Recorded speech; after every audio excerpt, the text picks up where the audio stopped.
Hello, my fellow Singaporeans. It's your favorite Chonga Germaine Tan here, ready to spill the tea, cacao a bit, and maybe, just maybe, drop some serious wisdom bombs that will make your wallets a little fatter. And this week, we've got a whirlwind of topics. We're talking about electricity bills that sting like a jellyfish, companies apologizing for being kiasu, finding treasure in your old junk, turning your hobbies into cold, hard cash, and of course, a few food adventures. So grab your kopi, get comfy, and let's dive in. First up, who here felt like they got a shock when they saw their latest electricity bill? No, I'm not talking about being standing too close to a power socket, but the kind of shock that makes you want to live in a cave. Mothership.sg just reported that Singapore electricity tariffs are going up again for the final quarter of 2025. Wow, steady la, prices keep climbing. Now, before you start blaming everything, let's learn something new. A big part of what we pay is tied to global energy costs, which have been super volatile. So when the world market sneezes, our wallets catch a cold. But don't fret, we can fight back. Let's start with the phantom load. You know that little red light on your TV when it's off? That's it. It's in standby mode, still sipping electricity. Individually, it's tiny, but all your devices together, it's like death by 1,000 paper cuts for your wallet.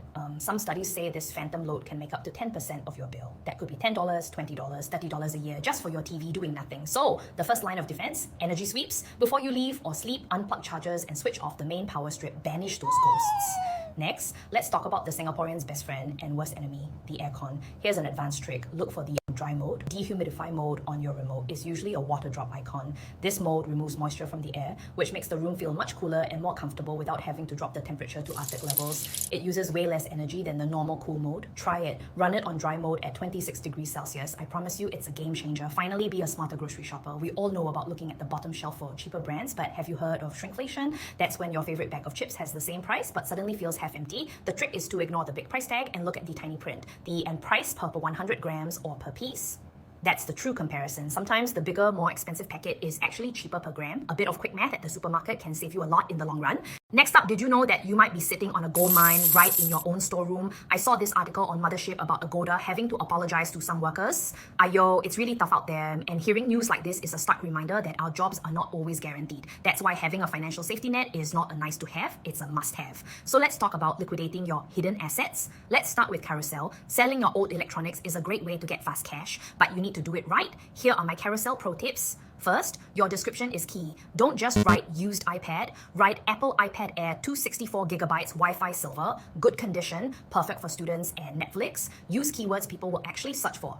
Second, the psychology of pricing. Price your item at $195 instead of $200. It just feels cheaper. And when you get those canned $50, lowballers, have a polite template ready. Hi, thanks for your interest. My best price is $180. Let me know if that works for you. Be firm but friendly. Now, for more valuable items like luxury bags or watches, you have a few options and you need to understand the difference. Going to a direct secondhand buyer or a pawn shop gives you cash on the spot. It's fast, it's simple, but you'll get a lower price because they need to make a profit.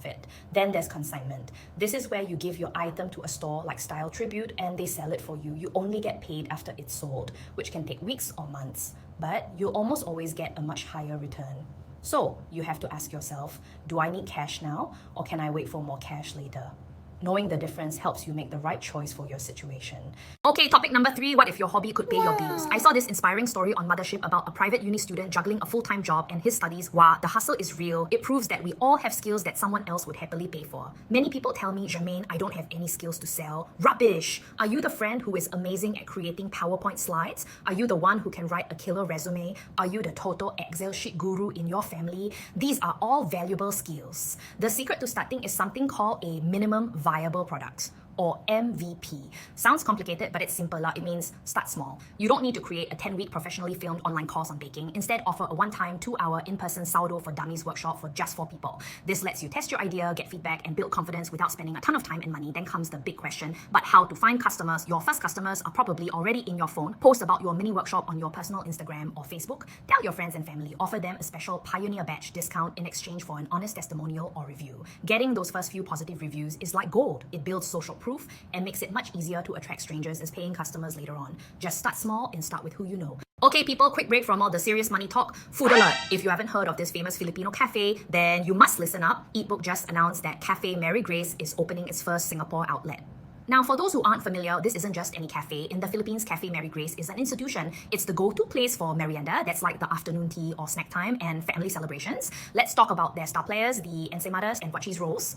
An Ensaymada isn't just a cheese bread, it's a super soft, buttery brioche-like coil topped with more butter, sugar, and sharp grated cheese. It's that perfect mix of sweet and savory. Their cheese roll is a fluffy, pillow-soft bread with a creamy cheese filling. It's comfort food at its absolute best. So here's my call to action for you. It's at Fairmont, Singapore, right beside City Hall MRT. When you go, you can't just try the bread. If you want the full experience, order a hot chocolate, a traditional, thick, rich chocolate to go with your pastry. For first-timers, I recommend a classic cheese roll and a slice of their mango Bene cake. It's a meringue-based cake with mangoes and cream that is to die for. You will not regret it. I'll see you there. All right, let's take a moment to be a bit more reflective. Did you know a piece of our history is making way for our future?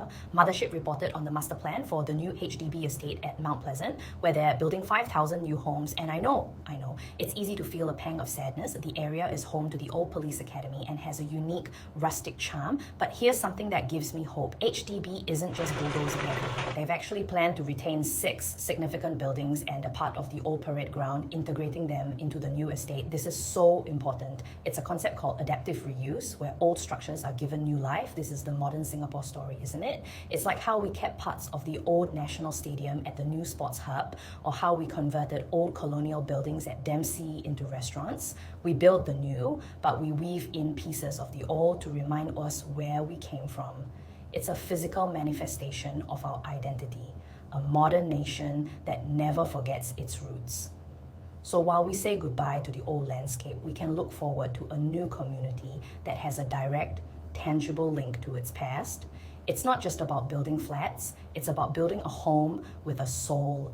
Another food alert! Okay, move on from pastries, we're going for ramen now. Get your chopsticks ready. Eatbook just featured this hidden gem called Ramen Yam. It's tucked away in a coffee shop at Block 46 Holland Drive, run by an ex-restaurant chef. So you get restaurant quality ramen at kopitiam prices. He's famous for his black garlic Tonkotsu ramen. Now let's learn something new. What is this black garlic oil, or Mayu? It's not just burnt garlic, okay? It's fresh garlic that has been slow cooked in oil for a very long time until the cloves turn black, sweet, and lose their harshness. The process transforms it, giving it this incredibly deep, smoky, and earthy umami flavor. When it's drizzled into the rich, creamy pot broth, it adds a whole new layer of complexity. It's what separates a good bowl of ramen from a great one. So when you go there, you're not just eating ramen, you're tasting the result of a broth that's been boiled for 8 hours and an aromatic oil that's been painstakingly prepared. Here's a practical tip. This place is popular with the lunch crowd. To avoid a long wait, try going during off-peak hours, like after 2 p.m. on a weekday. You'll get your ramen faster and have more space to enjoy it. You're welcome. And for our last piece of news, you will not believe what this auntie caught at Sentosa. I thought fishing at Sentosa Cove was for like small fish, or maybe your car keys if you drop them. But no, this woman, according to Mothership, was fishing for sharks.